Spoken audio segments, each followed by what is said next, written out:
குருந ஹத்வா he மகானுபாவான் ஸ்ரேயோ போக்தும் பக்ஷமபீஹ லோகே அத்வாத காமாம்ஸ்து குருநிஹைவ புஞ்சீய போகான் ருதிர பிரதிக்தான்.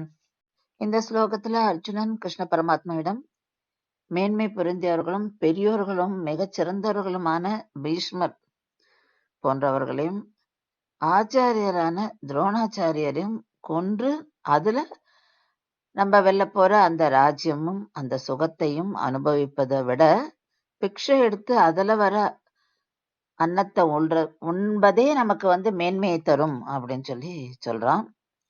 அந்த ராஜ்யமும் அந்த சுகமும் நமக்கு எப்படி இருக்கும்னா ரத்தம் தோஞ்ச ராஜ்யமா தான் இருக்கும்.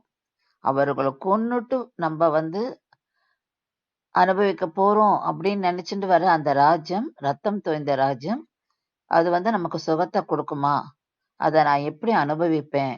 நம்மளால எப்படி அனுபவிக்க முடியும் அப்படின்னு அர்ஜுனன் கிருஷ்ண பரமாத்மாவிடம் சொல்றான்.